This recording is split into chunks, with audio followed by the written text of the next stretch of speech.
tayo po ay yumuko at damhin ang presensya ng may kapal. Panginoon, maraming salamat po sa biyaya ng buhay. Sa kabila po ng pandemya at pagsubok, ay hindi ninyo po kami pinabayaan. Salamat po sa paggabay sa aming pag-aaral. Salamat po sa karunungan at kalakasan ng katawan. Salamat po at naitaguyod namin ang taon na ito ng maayos. Salamat din po sa gabay ng aming magulang at mga guro. Nawa ay mas gabayan ninyo po kami para matupad namin ang aming pangarap. Ipinapaubaya na po namin sa inyo ang aming kinabukasan. Maraming salamat po, Panginoon.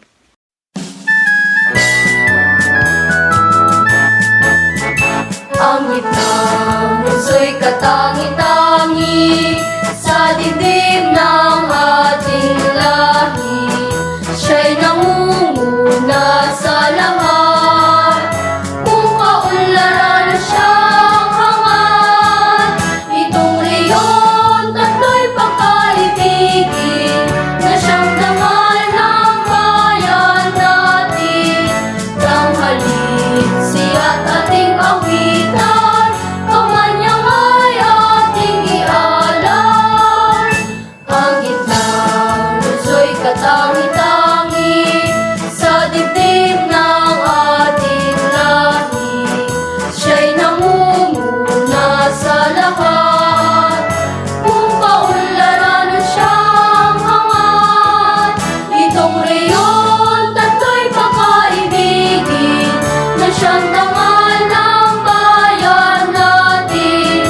Tanghalin siya't ating awitan, kamanyang ay ating ialam. Kamanyang ay ating ialam.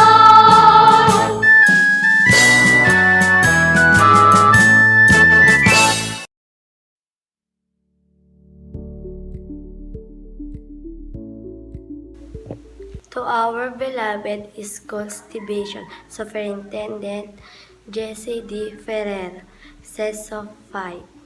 Our Municipal Mayor Honorable Alan Sistos A. Gamilla.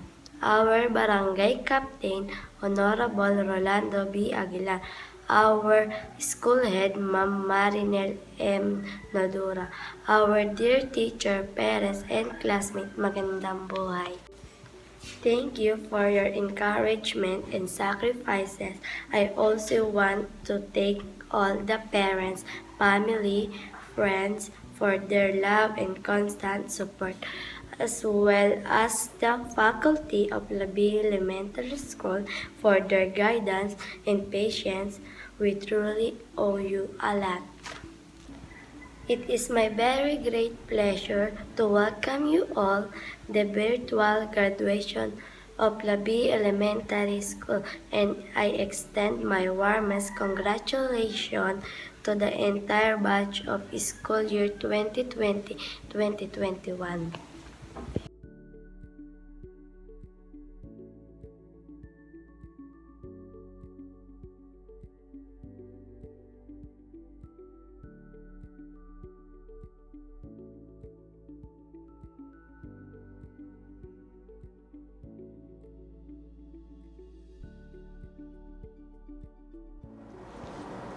The school year 2020-2021 will forever be etched in the minds and hearts of every Filipino learner as the time when education took a drastic change.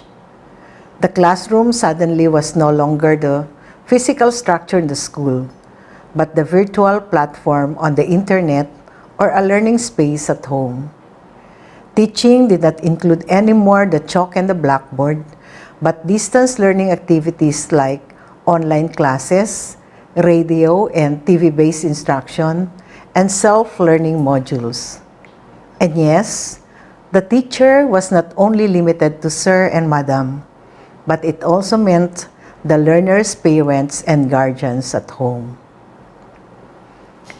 COVID-19 has definitely changed the landscape of the teaching and learning process. Yet, with our collective resolve and resiliency, which is uniquely Filipino, we vowed not to let this pandemic stop us from making learning happen, from ensuring that our children get an education. Through the DepEd Basic Education Learning Continuity Plan, we operationalized and concretized our vision and mission that our pursuit of quality education must continue despite the pandemic.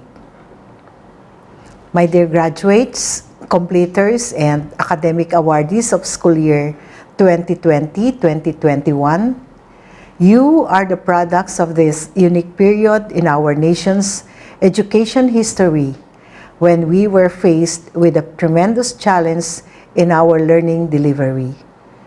Difficult as it may be, you still managed to survive and overcome the hurdles and obstacles owing to your adaptability and creativity.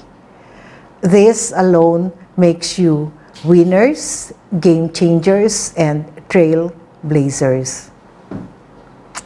To our school leaders, teachers, parents, and other stakeholders who continue to brave the imminent danger posed by the COVID-19 virus to their health and their lives every day, just to make sure that our children do not stop from learning, you are the unsung heroes and frontliners of DepEd's mantra of Sulong Edukalidad. Our dear partners in education who have given immense support to our schools, we did not only push through with the school year. We made sure that our children receive quality learning in the face of these trying times. Strengthening the quality education amid the COVID-19 pandemic is not simply about the use of various distance learning delivery modalities. It speaks about the essentials that you continuously embody, such as your generosity and dedication for education.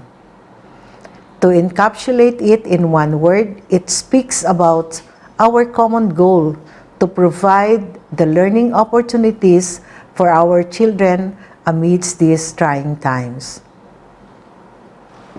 Many years and decades from now, our dear batch 2020-2021, when you will look back at this day of your graduation, completion ceremony, or recognition day, you will most certainly remember it with the most unique memory. For one, your day will probably be recorded in perpetuity because it happened in a virtual ceremony. Please do not look at this as a scarcity, but rather as a living testimony of your ability to rise above any adversity. Congratulations, and may God continue to bless and guide you.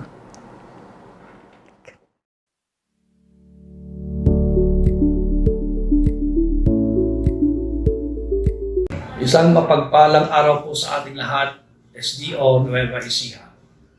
Sa ating mga mag-aaral, magulang, guro, pinuno ng mga paaralan, mga kawani at taga-agapay ng ating mga paaralan. Ang taon na panuruan pong ito ay naging lubhang mapanghamon sa ating lahat, lalong higit sa ikagawaran ng edukasyon. Sinubok at binago rin nito ang mga pamamaraan sa pagsasakatuparan ng maraming bagay sa lahat ng larangan na ating mga nakagawian, lalong higit sa ating pag-aaral. Sa gitna ng dalang panganib ng COVID-19 sa bawat isa, binadbuti pa rin ng kagawaran ng edukasyon, lalong higit ang ating dibisyon na magpatuloy ang mga paaralan upang maisaalang-alang ang kaligtasan ng lahat. Ang paaralan ay nagsikap at nagsakripisyo na makapagbigay ng iba't ibang paraan ng pagtuturo sa gitna ng pandemya na ating kinakaharap. Tayo po ay nangailangan ng mga malawakan at komprehensibong pagsasanay sa teknolohiya, mga iba't ibang kagamitan sa pagtuturo, pagsusulat ng mga aralin, at higit sa lahat ay pang-unawa at kooperasyon ng bawat isa. Hindi po lingid sa atin na ang mga mag-aaral ay lubhang umaharap sa matinding pagsubok sa makabagong pamamaraan ng pagtuturo. At ito ay hindi rin naging madali para sa mga guro at pinuno ng bawat paaralan. Mapa-online, modular o iba pang pamamaraan ng pagtuturo ay nagkakaroon ng kaakibat ng mga suliranin maging sa bahagi ng mga guro at mag-aaral. Ang ating mga guro ay naglaan ng higit na oras at mismong kanilang sarili upang magabayan ang mga mag-aaral sa kabila ng mga balakid na ating bansa at sa mismong mundong ating ginagalawan. Hindi hadlang ang layo at bigat na dinadala upang ipagpatuloy ang pagtuturo at paglilingkod sa mga kabataang Novo Encihanos. Dahil na rin sa epekto ng ating pandemya sa ating ekonomiya, maraming mga magulang ang nahihirapan sa pagpapaaral. Subalit, sinamahan ninyo kami sa kabila ng lahat at hindi iniwan sa gitna ng laban. Nais namin kayong pasalamatan dahil sa inyong pagtitiwala na pakikisa sa mga programa ng ating mga paaralan. Sa mga guro, patuloy pa nating mahalin ang mga mag-aaral na sa atin ay nagbibigay ng inspirasyon. Huwag susuko sa paghahanap ng iba't ibang pamamaraan sa paggabay at pag-alalay, lalong higit sa pagpapatuloy nila sa kanilang pag-aaral at pag-abot ng kanilang mga pangarap. Sa mga magulang, ipagkaloob po natin sa ating mga anak ang patnubay ng kanilang kinakailangan sa kabila ng mga suliraning ating haharapin. Sa panahon pong ito, mas higit na nangangailangan sila ng ating pagmamahal, pang-unawang gabay at positibong pananaw sa ating buhay. Sa bawat Novo Encihano na mag-aaral na mga magsisipagtapos o completers, lagi nating tatandaan na ang mga bagay na ating natutunan ay dapat makatulong sa ating paglago upang tayo ay makatugon sa mga suliranin ng ating ginagalawang pamayanan at maging sa buong mundo. Hindi matatapos sa pag-aaral ang ating pagtuklas ng talino at kaalaman, kundi sa pagsasabuhay nito sa paraang maibahagi natin ang bunga ng ating paglago sa ating kapwa, sa bayan, at sa buong may kapal ng may pagmamahal, pagmamalasakit at kababaang loob. Makakaasa po kayo na mananatili kaming naninindigan sa misyon at layunin ng ating kagawaran ng edukasyon mula sa dibisyon, distrito, paralan at pinakamaliit na bahagi ng ating pamayanan na mahubog hindi lamang ang talino at mga kakayahan ng bawat mag-aaral, kundi lalo't higit ang kanilang pagkatao, pakikipagkapwa at ugnayan sa ating Panginoon. Kalidad ng edukasyon, lalong patatagin sa gitna ng pandemya. Mula sa lahat ng kawani ng DepEd Schools Division Office of Nueva Ecija, maligayang araw ng pagtatapos, moving up ceremony sa minamahal naming mga mag-aaral na Novo Encihano. Ang pagmamahal at pagpapala ng Panginoong may kapal ay lagi nawang sumaatin.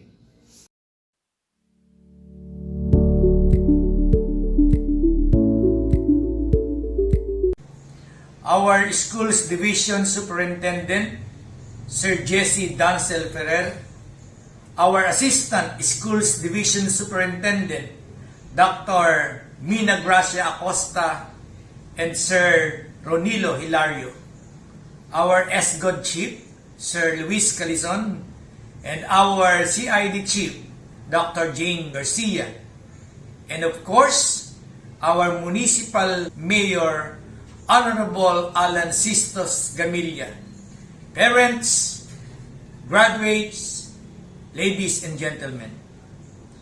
First, allow me to salute all the graduates of school year 2020-2021. I'd like you to know that your parents and teachers are so proud of you. You are our champion for this celebration.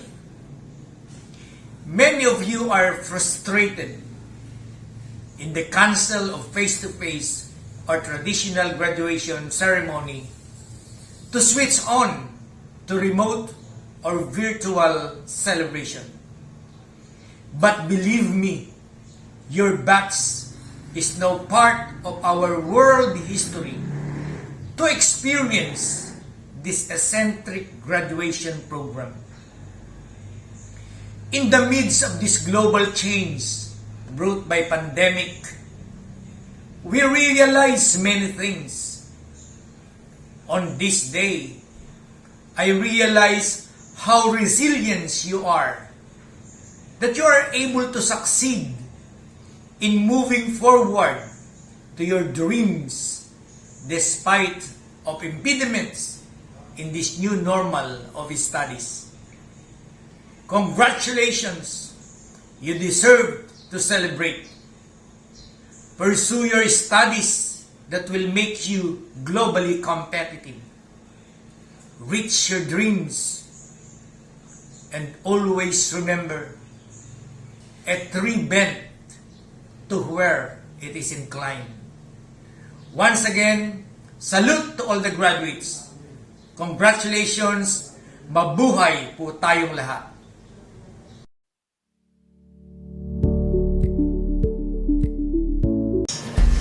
Ang aking taus-pusong pagbati sa ating mga mag-aaral sa elementarya sa kanilang pagtatapos ngayong taong panuruan 2020-2021 na may temang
Hello, dear graduates, parents, and educators.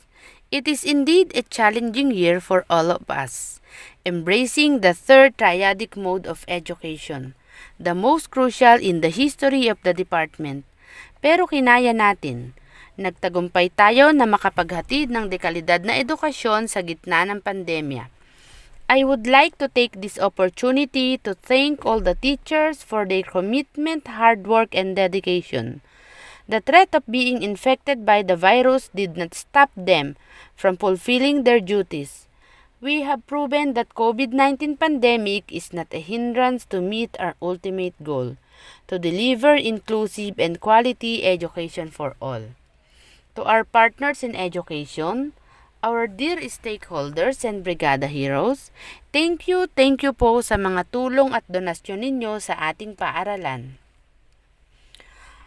Our dear parents and knowledge providers who never fail to give your full support, marami pong salamat sa pagtiyatsaga at pakikipagtulungan para sa ikakatuto ng inyong mga anak.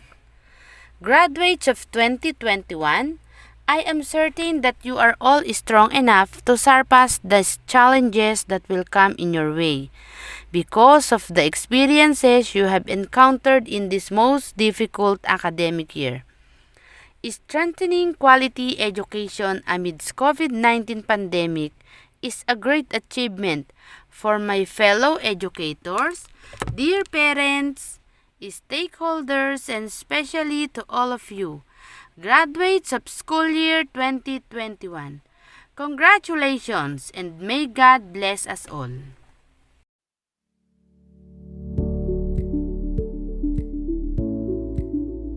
Good day. I have the honor to present to you the candidates for graduation of Labi Elementary School this school year 2020-2021, composed of 15 boys and 13 girls with a total of 28. I hereby request the Office of the District Supervisor to certify the completion of the requirements of these candidates. By the authority vested in me by the school's division superintendent, Sir Jesse Dancel Ferrer, with the certification of your school principal that you have met all the requirements prescribed by the Department of Education, as your public schools district supervisor, I hereby confirm your graduation. You are now graduates. Congratulations! Mabuhay tayong lahat!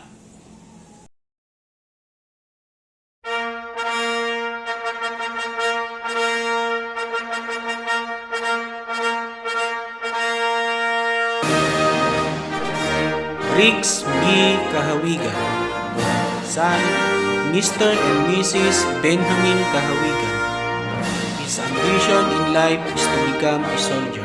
Renz D. Kahawigan, son of Mr. and Mrs. Rolando Kahawigan. His ambition in life is to become a teacher. John Lloyd V. Calleja, son of Mr. and Mrs. Rolando Calleja. His ambition in life is to become a soldier. Gabriel V. De Guzman, son of Mr. and Mrs. Jerry De Guzman. His ambition in life is to become a policeman. J. Chris A. Areneo, son of Mr. and Mrs. Jeffert Areneo.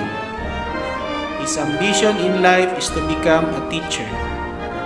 Vincent J. Espinida, son of Mr. and Mrs. Reynaldo Espinida. His ambition in life is to become a policeman. Justin E. Estrellado, son of Mr. and Mrs. Jeffrey Estrellado. His ambition in life is to become a soldier. Mark James E. Faustino, son of Mr. and Mrs. Benjamin Faustino. His ambition in life is to become a soldier. John Dominic R. Lapus, son of Mr. and Mrs. Lucita Lapus. His ambition in life is to become a soldier. John Kenneth E. Marquez, son of Mr. and Mrs. Henry Marquez. His ambition in life is to become a soldier.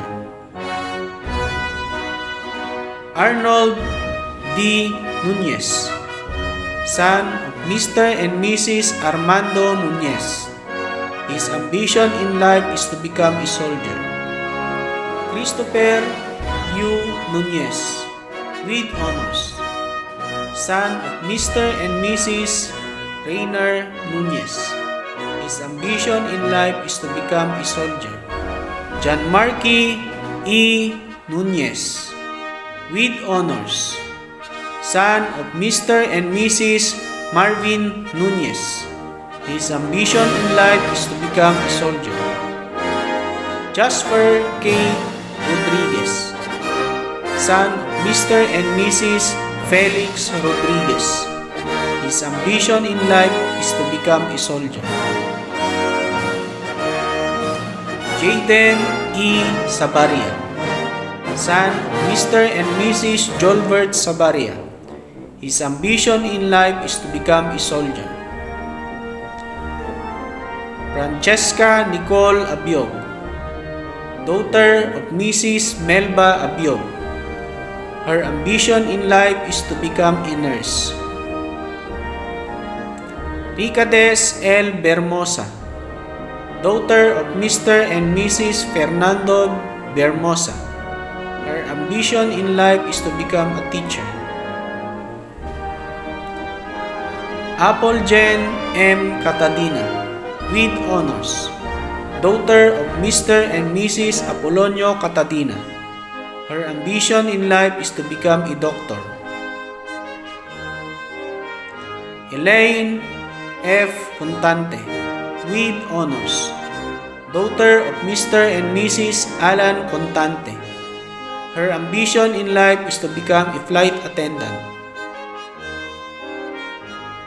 Princess Diane E. Interia, daughter of Mr. and Mrs. Dennis Interia.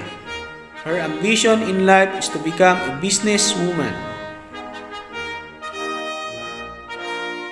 Eliza G. Spinol, daughter of Mr. and Mrs. Alvin Espinol. Her ambition in life is to become a chef. Charina Catalina Gallardo, daughter of Mr. and Mrs. Clarito Gallardo. Her ambition in life is to become a doctor. Desiree L. Lorenzo, daughter of Mr. and Mrs. Simon Lorenzo. Her ambition in life is to become a policewoman. Shekinah May C. Mendoza, with honors, daughter of Mr. and Mrs. Jerick Mendoza. Her ambition in life is to become a doctor. Ruby G. Santos, daughter of Mr. and Mrs. Roberto Santos. Her ambition in life is to become a nurse. Maria Generose A. Sorsogon, daughter of Mr. and Mrs. Bernie Sorsogon. Her ambition in life is to become a teacher. Lindsay May U. Orsua, daughter of Mr. and Mrs. Fernando Orsua. Her ambition in life is to become a teacher. Laika May D. Villote, with honors, daughter of Mr. and Mrs. Eugenio Villote. Her ambition in life is to become a doctor.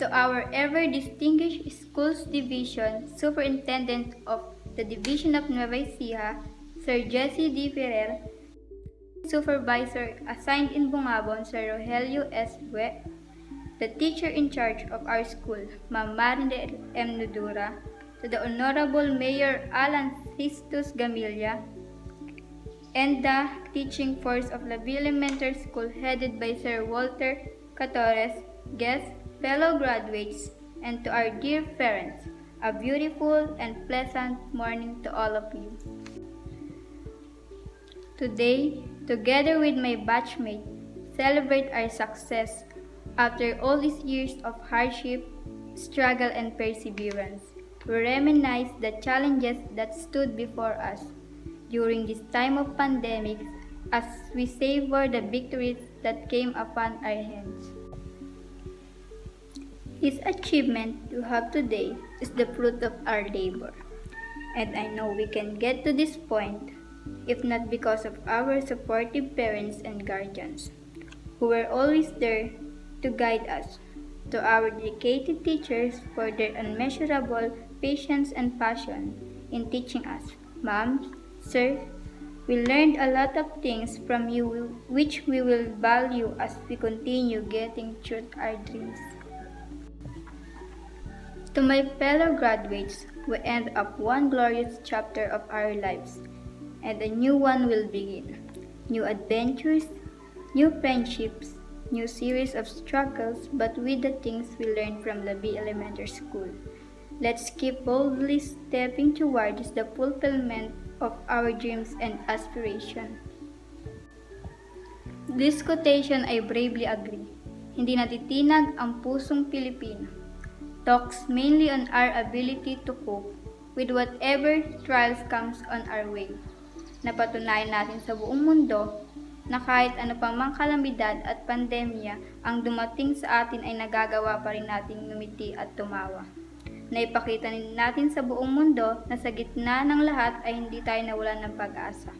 Naipakita rin natin ang ating pagmamahal at pagmamalasakit sa bawat isa sa pamamagitan ng pagtutulungan. Young as I am today, I can say that failures and trials should not be the reason for us to say no and never try to do something. Rather, let us make them an inspiration to do better and let them strengthen our character. Along the way, we may meet a lot of trials, but our burning desire to reach our goals will keep us away from giving up. Along the way were many uncertainties, but certain beacons of light will show us right path to take. Fellow graduate, please stand. Let us thank God, therefore, for His unceasing grace and guidance, our teacher for their unmeasurable dedication, our parents for their unconditional support throughout this year, and our friends who walk along with us side by side. Because of them, we're able to reach this endeavor. Because of them, we can truly say we made it. Let's clap our hands for all of them. Congratulations, fellow graduates.